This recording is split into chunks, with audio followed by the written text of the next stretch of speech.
Movie के start में हम 1974 का टाइम देखते हैं, जहां एक बच्ची अपने रूम की खिड़की से देखती है कि उसके घर के बाहर एक कार आकर रुकी है। वो बच्ची अपना पोलराइड कैमरा अपने गले में डालती है और घर से बाहर आ जाती है। वो देखती है कि कार में कोई बैठा था जिस पर काला कपड़ा पड़ा हुआ था। उसे अपने पीछे से किसी की आवाज आती है। वो आवाज की तरफ बढ़ती है तो एक आदमी उसके सामने आ जाता है, जिसका पूरा चेहरा तो नजर नहीं आ रहा था, लेकिन उसने पेल मेकअप कर रखा था। वो इस बच्ची को कहता है कि तुम्हारा बर्थडे आने वाला है ना, मुझे लगता है कि मैं आज अपनी लॉन्ग लेग्स पहन आया हूँ। और इसके साथ ही वो नीचे झुकता है और फिर सीन कई साल आगे शिफ्ट हो जाता है। अब हम 1990 का साल देखते हैं, जहां हम स्पेशल एफबीआई एजेंट ली को देखते हैं, जिसने अभी अभी एफबीआई को ज्वाइन किया था। अब ली अपने पार्टनर के साथ एक क्रिमिनल को ढूंढने जाती है। अचानक उसे स्ट्रॉन्ग फीलिंग आती है कि सामने वाले घर में ही क्रिमिनल छुपा हुआ है। वो अपने पार्टनर को कहती है कि वो क्रिमिनल इसी घर में है। इसके पार्टनर को यकीन नहीं था, लेकिन फिर भी वो इस घर की तरफ जाता है और दरवाजे पर नॉक करता है। अब जैसे ही दरवाजा खुलता है तो वो क्रिमिनल ली के पार्टनर को शूट करके मार देता है।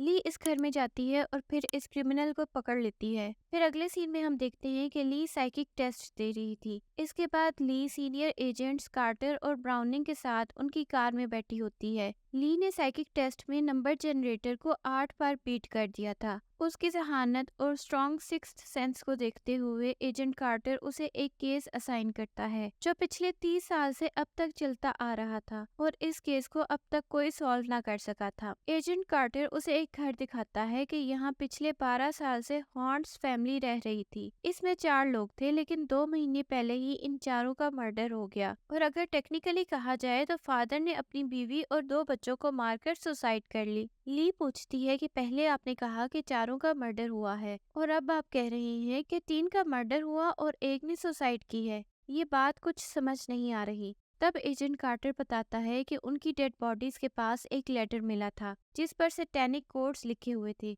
और इन कोड्स के नीचे एक साइन किया गया था जो था लॉन्ग लेग्स। यानी लेटर लॉन्ग लेग्स ने लिखा था और इस लेटर की राइटिंग मरने वालों में से किसी के साथ भी मैच नहीं हो सकी। फिर कार्टर बताता है कि ऐसा पिछले 30 सालों में 10 बार हो चुका है। यानी पिछले 30 सालों में 10 फैमिलीज का यूं ही मर्डर किया गया है और हर केस में फादर अपनी बीवी और बच्चों को मारकर खुद को भी खत्म कर लेता है। हर बार डेड बॉडीज के पास ऐसा ही लेटर मिलता है जिसमें कोड्स और लॉन्ग लेग्स का नाम लिखा होता है। और हॉर्न्स फैमिली का केस इस चेन का 11वां केस था। ऐसा लगता है कि जैसे कोई इन फादर्स से सारे मर्डर्स करवाता है और फिर उसे भी सुसाइड करने पर मजबूर कर देता है। लेकिन कौन, ये आज तक पता न चल सका। ली ये सब कुछ सुन रही थी लेकिन कुछ नहीं बोलती। एजेंट ब्राउनिंग को लगता है कि ली से ये केस सॉल्व न हो पाएगा, लेकिन कार्टर को यकीन था कि ली जरूर कोई ना कोई क्लू ढूंढ लेगी। फिर कार्टर ली को अपने ऑफिस लेकर आता है और उसे इस केस की फाइल देता है। ली कार्टर से पूछती है कि इन सब फैमिली में कॉमन चीज क्या थी, तो कार्टर बताता है कि हर फैमिली में एक ऐसी बच्ची जरूर थी जिसकी उम्र 9 साल थी और उसका बर्थडे किसी भी महीने की 14 तारीख को ही था। इसके बाद ली बहुत डिटेल में सारे केसेस स्टडी करने लगती है। वो नोटिस करती है कि किसी भी केस में ना तो कोई फिंगरप्रिंट्स मिले और ना ही कोई आई विटनेस था। कोई फोर्स एंट्री के साइंस भी नहीं मिले थे और ना ही कभी कोई डीएनए मिला था, जिससे ये साबित हो सके कि ये सारे मर्डर किसी और ने किए या करवाए होंगे। ली को जब काफी देर हो जाती है तो कार्टर उसे आकर अपने साथ ले जाता है। ली उसे अपनी फाइंडिंग्स के बारे में बताती है। फिर वो कहती है कि अगर डेड बॉडीज के पास लेटर्स ना मिलते तो कोई भी ये सोच भी ना सकता कि लॉन्ग लेग्स ने ये सारे मर्डर किए। उसका ख्याल था कि जरूर लॉन्ग लेग्स की कोई और मदद कर रहा है और उसी ने वो लेटर्स वहां तक पहुंचाए हैं। इसके बाद कार्टर ली को अपने घर ले जाता है और अपनी बीवी और बेटी रूबी से मिलवाता है। रूबी का बर्थडे भी 14th को ही आने वाला था। वो ली को भी अपने बर्थडे पर इनवाइट कर लेती है। ली अपने घर आ जाती है और अपनी मॉम को कॉल करके बात करने लगती है। उसकी मॉम पूछती है कि क्या तुम प्रेयर करती हो, तो वो कहती है कि हाँ। तभी उसकी मॉम उसे याद दिलाती है कि तुम्हारा बर्थडे आने वाला है। इसी टाइम घर के दरवाजे पर कोई जोर से नॉक करता है। ली के पूछने पर कोई भी नहीं बोलता। फिर वो खिड़की से देखती है कि घर के बाहर दूर कोई खड़ा था। वो अपनी गन लेकर घर से बाहर जाती है, लेकिन वहाँ कोई भी नहीं था। वो वापस घर की तरफ मुड़ती है तो उसके घर में कोई चल रहा था। वो भागकर वापस घर में आती है, लेकिन अब वहाँ कोई नहीं था। उसे अपनी टेबल पर एक एनवलप मिलता है जिस पर लिखा था कि 14 जनवरी तक इसे मत खोलना, लेकिन ली उसे खोल लेती है। जिसमें से एक बर्थडे कार्ड निकलता है। इस कार्ड के पीछे वैसे ही कोड लिखे हुए थे और नीचे लिखा हुआ था लॉन्ग लेग्स। ली होली बाइबल उठाती है और उन कोड्स को डिकोड करने लगती है।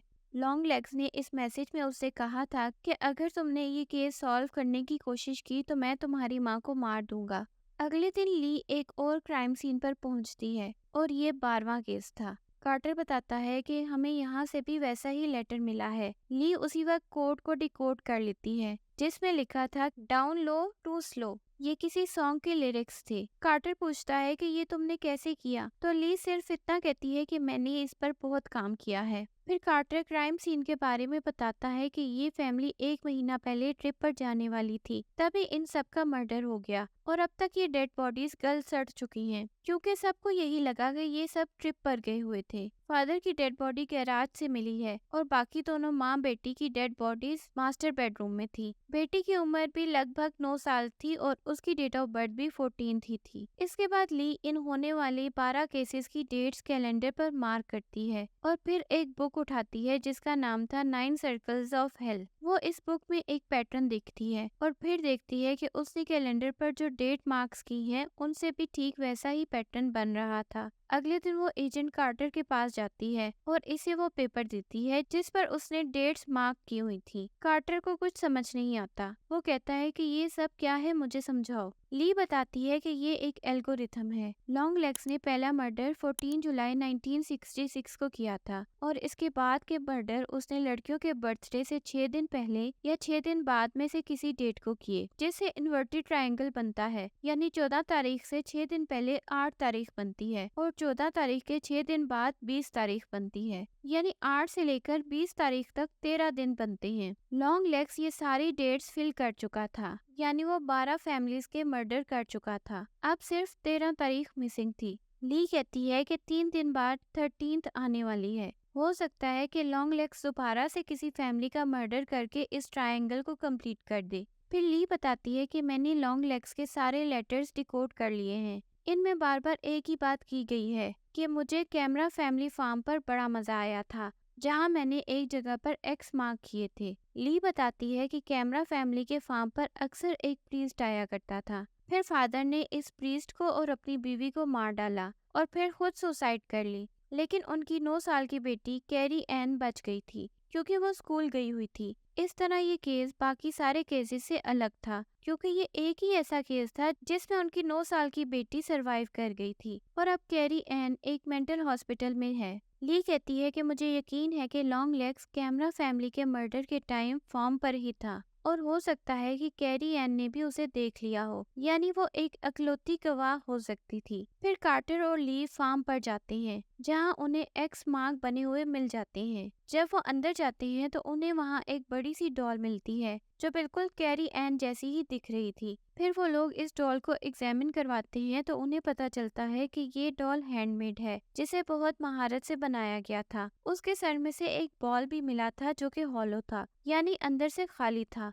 लेकिन वो हाई एनर्जी मेंटल ऑर्ब था जिसको एग्जामिन करने से पता चलता है कि इसके अंदर से स्ट्रॉन्ग वाइब्रेशंस का साउंड आ रहा था, जिसको फील करके ली को साइकिक विजन्स आते हैं, जिसमें पहले वो 2 बड़े बड़े सांप देखती है और फिर एक विजन में वो एक बेसमेंट देखती है जहां लॉन्ग लेग्स कैरी एन की डॉल के साथ खड़ा था। फिर वो इस पर काला कपड़ा डाल देता है, लेकिन इस कपड़े के पीछे से भी डॉल की आंखें दिखती हैं। इसके बाद वो डॉक्टर बताता है कि इस बॉल को एग्जामिन करते हुए मुझे बार बार इस बॉल से अपनी एक्स वाइफ का नाम सुनाई दे रहा था। फिर अगले सीन में हम इसी आदमी को देखते हैं जिसे मूवी के स्टार्ट में हमने देखा था। ये वही था जिसे ली ने अपने विजन में भी देखा था, यानी यही लॉन्ग लेग्स था। ये अपनी कार में कहीं जा रहा था। कुछ देर बाद वो एक शॉप पर जाता है और वहाँ अजीब अजीब हरकतें करने लगता है। फिर हम देखते हैं कि ली और कार्टर कैरी एन से मिलने मेंटल हॉस्पिटल जाते हैं, जहाँ हमें पता चलता है कि कैरी एन पिछले 20 साल से यहाँ है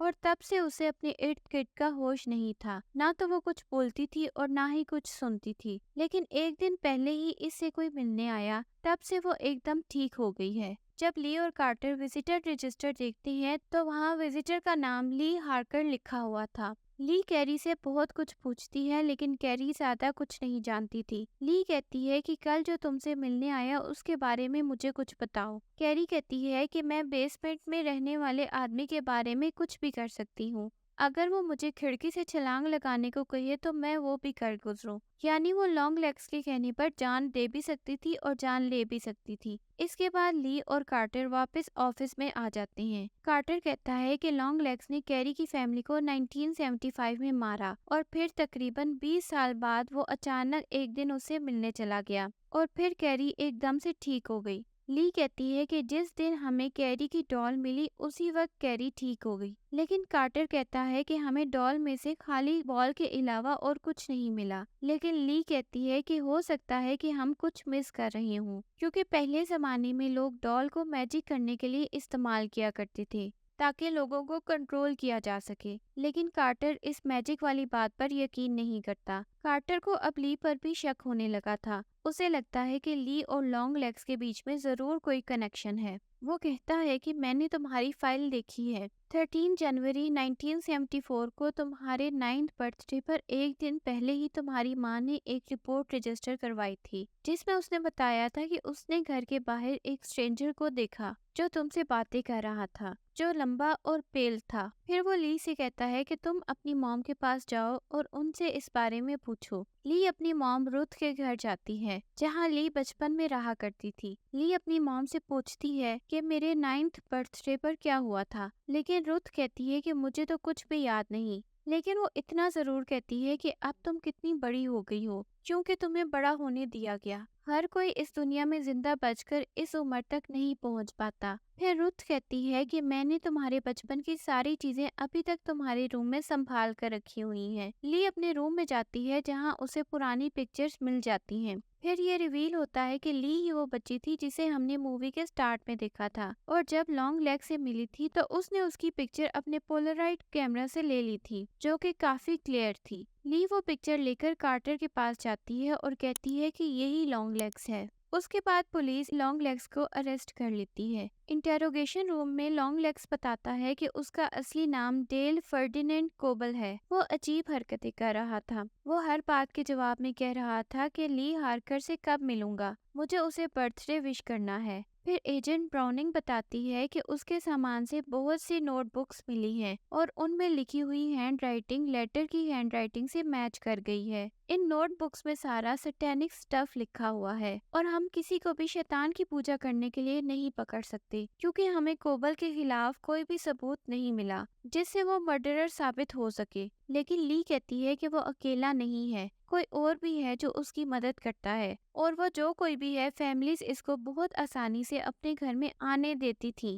लेकिन कार्टर कहता है कि हमें वो आदमी मिल गया है जो लेटर्स लिखता था। हम उसके खिलाफ सबूत इकट्ठे कर लेंगे और ये सारी जिंदगी जेल में गुजारेगा। लेकिन ली कहती है कि ये सब अभी खत्म नहीं हुआ, अभी तक ट्रायंगल इनकम्प्लीट है और 13th डेट इसमें मिसिंग है। एजेंट ब्राउनिंग कहती है कि आज 13th है। ली कहती है कि मुझे यकीन है कि कोबल का जो भी मददगार है वो आज किसी फैमिली का मर्डर जरूर करेगा और सिर्फ लॉन्ग लेग्स ही इस आदमी के बारे में बता सकता है। फिर वो लॉन्ग लेग्स से पूछताछ करने उसके इंटेरोगेशन रूम में जाती है। लॉन्ग लेग्स के बिहेवियर से साफ पता चल रहा था कि वो ली को पहले से जानता था। वो ली को बताता है कि मैं ऐसे इंसान के लिए काम करता हूँ जो नीचे रहता है। हो सकता है कि वो यहाँ अपने ही बारे में बात कर रहा हो, क्योंकि वो भी तो एक शैतान था जो किसी बेसमेंट में रहता था। ली पूछती है कि और कौन है जो तुम्हारा इन मर्डर्स में साथ देता है, तो लॉन्ग लेग्स कहता है कि तुम अपनी माँ से जाकर क्यों नहीं पूछ लेती। इसके बाद लॉन्ग लेग्स हेल सैटन कहता है और फिर टेबल पर अपना सर पटक पटक कर अपनी जान दे देता है।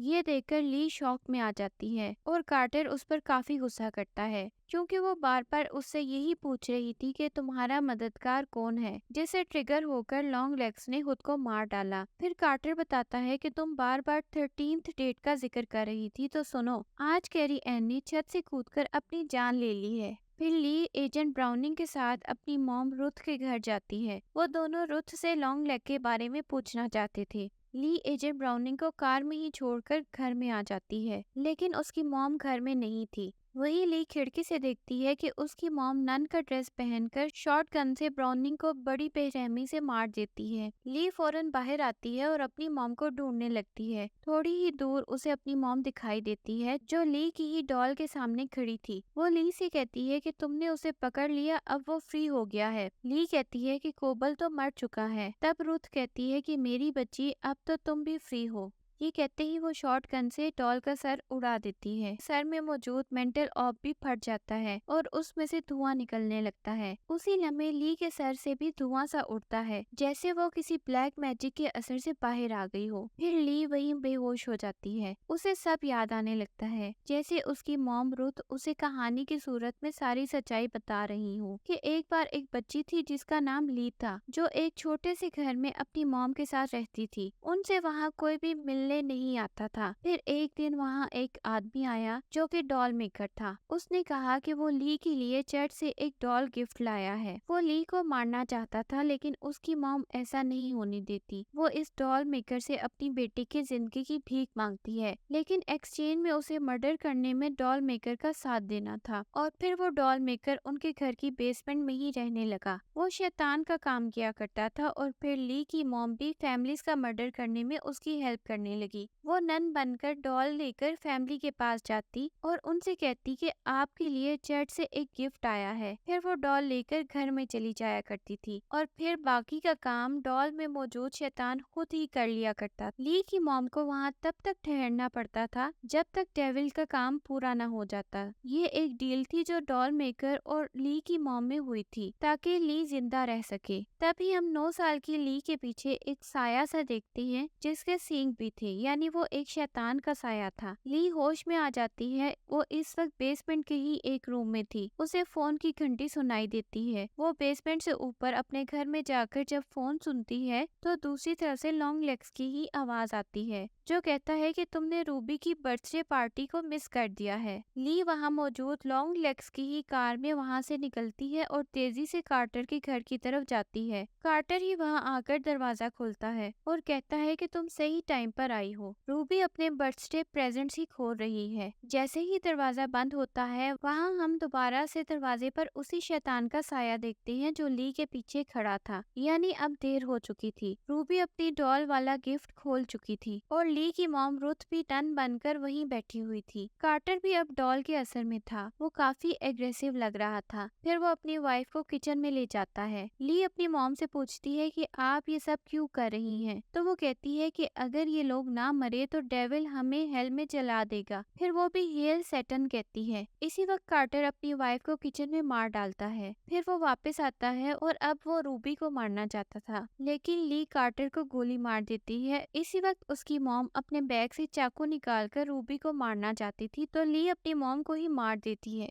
रूबी भी डॉल के असर में थी। ली अपनी गन से डॉल का सर भी उड़ाना चाहती थी, लेकिन उसकी गन में बुलेट्स खत्म हो जाती हैं, जिससे वो डॉल बच जाती है और फिर से लॉन्ग लेग्स की आवाज आने लगती है जो कह रहा था हैप्पी बर्थडे टू यू। इसके साथ ही मूवी एंड हो जाती है। वीडियो पसंद आए तो लाइक और शेयर करें, कमेंट में अपनी राय का इजहार करें और हमारे चैनल को सब्सक्राइब करें।